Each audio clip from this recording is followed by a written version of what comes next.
جی ناظرین، بریک کے بعد دوبارہ پھر آپ کی خدمت میں حاضر ہیں۔ آپ دیکھ رہے ہیں پروگرام شان ماہ رمضان۔ آج جو ہم جس ٹاپک پر گفتگو کر رہے ہیں وہ تربیت اولاد ہے، اور میں ناظرین سے یہ گزارش کروں گا کہ جو حضور کے بتائے ہوئے اصولوں کے مطابق جو علامہ صاحب گفتگو فرما رہے ہیں ان پر ہمیں عمل بھی کرنا چاہیے، کیونکہ تربیت جو ہے وہ ہمارا زندگی کا سرمایہ ہے۔ کیونکہ اولاد جو ہوتی ہے وہ سرمایہ ہوتی ہے، اولاد جو ہے وہ آپ کا بڑھاپے کا سہارا بھی ہوتی ہے۔ اگر آپ بچپن میں، آپ جوانی میں ان کی تربیت اس قسم کی کریں گے کہ بیٹا جو بڑے ہیں وہ بڑے ہیں، جو چھوٹے ہیں چھوٹوں سے پیار کرو، بڑوں کا ادب کرو، تو وہ کم بڑے ہو کر آپ کا بھی ادب کریں گے۔ آج کل کی جو صورتحال ہے وہ یہ ہے کہ ہم بچپن میں جو ہے نا ہماری عادت ہے، ہم اکثر دیکھا ہے کہ بچپن میں ہم دنیاوی چیزیں بچوں کو سکھانا شروع کر دیتے ہیں، جیسے کوئی میوزک سکھانا شروع کر دیتے ہیں۔ تو جب وہ بچے کی تربیت ہم اس طرح کریں گے، تو بچے کو اس طرح کی باتیں سکھائیں گے، تو بڑا ہو کے بچے کی جو صحبت ہوگی، بچے کی جو عادت ہوگی، بچے کی جو توجہ ہوگی وہ ان کاموں کی طرف ہوگی۔ اگر ہم بچپن میں بچے کو درود شریف سکھائیں، بچے کو پہلا کلمہ سکھائیں، بچے کو ہم دین کی کوئی بات سکھائیں، ہم اللہ تعالیٰ کے بارے میں بتائیں، حضور علیہ الصلوۃ والسلام کے بارے میں بتائیں، جب ہم بچے کو اس طرح کی باتیں بتائیں گے تو بڑا ہو کر وہ بچہ دین کی ہی باتیں کرے گا۔ اور دوسری بات، ایک چیز میں بڑی میری خیال کے مطابق تو میں نے بڑی دیکھی ہے، لیکن ہو سکتا ہے شاید میں غلط ہوں، میں نے یہ دیکھا ہے کہ جن بچوں کو بچپن سے دنیا کی چیزیں سکھائی جاتی ہیں، میوزک سکھایا جاتا ہے، سائنسدانوں کی باتیں بتائی جاتی ہیں، تو اس بچے کی جو بڑا ہو کر تعلیم اور اس کی جو توجہ ہے وہ دنیاوی تعلیم اور دنیاوی باتوں کی طرف توجہ ہوتی ہے۔ اور جس بچے کو دینی تعلیم کے بارے میں بتایا جائے، پہلا کلمہ یاد کرایا جائے، نماز یاد کرائی جائے، نماز کے بارے میں بتایا جائے، اللہ تعالیٰ کے بارے میں بتایا جائے، تو وہ بچہ بڑا ہو کر اس کی جو لگن ہے، اس کا جو دل ہے، اس کی جو توجہ ہے، اس کی کوشش ہوتی ہے وہ دین کی طرف جو ہے نا وہ جائے، دین کی تعلیم حاصل کرے۔ تو علامہ صاحب، میری مختصر سا وقت ہے، تو میری گزارش ہے کہ آپ یہ بتائیں کہ دنیا کی تعلیم بھی ٹھیک ہے، ہمارے لیے ضروری ہے، دنیا میں ہم نے رہنا ہے، لیکن دین کی تعلیم جو ہے وہ کتنی ضروری ہے، اور دین کی تعلیم کا فائدہ کتنا ہمیں یا ہمارے والدین کو، یا جو بچہ دین کی تعلیم حاصل کرتا ہے اس کے والدین کو، اس کے آباء و اجداد کو کتنا فائدہ ملتا ہے؟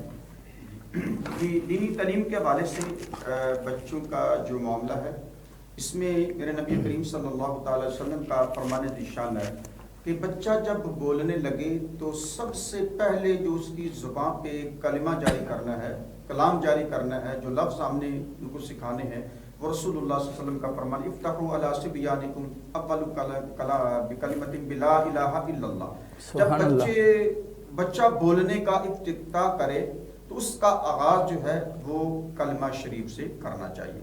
بچہ جب بولنے لگے تو اس کو کلمہ شریف سکھانا چاہیے۔ اور بڑی خوبصورت حدیث پاک میں پوری کر دیتا ہوں۔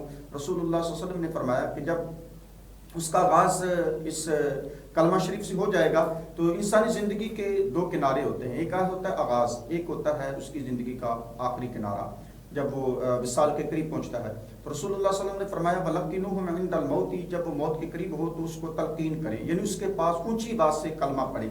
آقا علیہ السلام نے فرمایا پھر اگر اس نے 1000 سال کی زندگی بسر کی ہو اور اس میں اس نے گناہ بھی کیے ہوں تو اللہ تعالیٰ پہلے اور آخری کلمے کے صدقے سے 1000 سال کی زندگی کے گناہوں کو معاف فرما دیتا ہے۔ اس کی برکت ہے۔ تو یہ دینی تعلیم کے حوالے سے اس کا آغاز کلمہ سے کرے۔ اور دوسرے نمبر پہ قرآن پاک کی تعلیم کا خاص طور پہ اہتمام کیا جائے۔ نبی کریم صلی اللہ علیہ وسلم نے فرمایا من علم ابنہ القرآن ناظرا غفر له ما تقدم من ذنبہ وما تأخر۔ آقا علیہ السلام نے ارشاد فرمایا کہ جس نے اپنے بیٹے کو ناظرہ قرآن پڑھایا، اللہ تعالیٰ اس والد کے پچھلے اور اگلے سارے گناہوں کو معاف فرما دیتا ہے۔ ایک تو بیٹے کی تعلیم کا سلسلہ بھی ہو گیا، اور دوسرے نمبر پہ والد کے گناہوں کی بخشش کا یہ سامان بھی اس میں ہو گیا۔ اور اس میں یہ بات اگلی جو میں عرض کر رہا ہوں، خاص طور پر دینی تعلیم کے ساتھ بچوں کو وابستہ کرنا۔ یہ بچے سمجھتے ہیں کہ ہمارا دین ہمارے والدین کے بارے میں کیا کہتا ہے۔ اس میں یہ عرض کر دوں کہ آج میں یہاں پر جو بیٹھا ہوں میں یہ جملے ضرور عرض کرتا ہوں کہ اس میں خاص طور پر جو ہے وہ اس میں میری والدہ کی تربیت کا خاص حصہ ہے. مجھے وہ وقت نہیں بھولتا کہ جب بچپن میں ہوتا تھا تو میرے سرحانے سویا ہوتا تھا صبح تو میری والدہ صبح اٹھ کر سرحانے اللہ کے قرآن کی تلاوت فرمایا کرتی تھی. آج یقیناً اس تربیت میں دینی تربیت میں والدہ کا ایک اہم کردار ہے. تو میں اپنی والدہ کے حسن تربیت کو سلام بھی پیش کرتا ہوں اور اپنی والدہ کی صحت کے لیے اللہ کی بارگاہ میں دعا بھی کرتا ہوں اور ان کی لمبی عمر کے لیے اللہ کی بارگاہ میں دعا کرتا ہوں. اور اس کے ساتھ ساتھ یہ جملہ کہ مقولہ ہے خیر الاشغال تربیت الاطفال، کہ بہترین جو مشغلہ ہے، بندوں کی بڑی مصروفیات ہوتی ہیں، بڑے بڑے ان کے مشاغل ہیں، لیکن سب سے بہترین مشغلہ جسے کہا گیا ہے وہ بچوں کی تربیت کہا گیا ہے. اس بنیاد پہ والدین کو چاہیے کہ اس عظیم فریضہ کو خوبصورت انداز میں سر انجام دیں تاکہ تمہاری اولاد کل کو تمہارے لیے سہارا بن سکے. اور بالخصوص جب ہماری تربیت اچھی ہوگی تو ہمارے جانے کے بعد ہماری اولاد ہماری بخشش کی دعا بھی کرے گی. رسول اللہ صلی اللہ علیہ وسلم نے ارشاد فرمایا کہ جب بندہ چلا جاتا ہے سارے اعمال منقطع ہو جاتے ہیں سوائے 3 عملوں کے. ان میں سے ایک عمل یہ ہے نیک اولاد، نیک اولاد. تو نیک اولاد جب ہوگی تو دعا کرے گی تو پھر ان کو نیک بنانے میں ہمارا اہم کردار ہے. اس لیے اللہ تعالیٰ کی بارگاہ میں دعا کرتے ہیں اللہ تعالیٰ جو بے اولاد ہیں ان کو نیک اور صالح اولاد عطا فرمائے.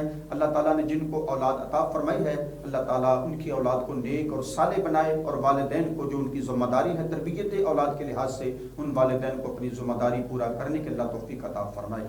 بہت شکریہ علامہ صاحب آپ نے بہت اچھی گفتگو فرمائی. ناظرین حسب معمول ہمارے ساتھ آج ضلع لاہور سے نعت خواں بھی تشریف لائے ہوئے ہیں اور وہ ان سے ہم جو ہے نا حضور کی ثنا خوانی بھی سنیں گے.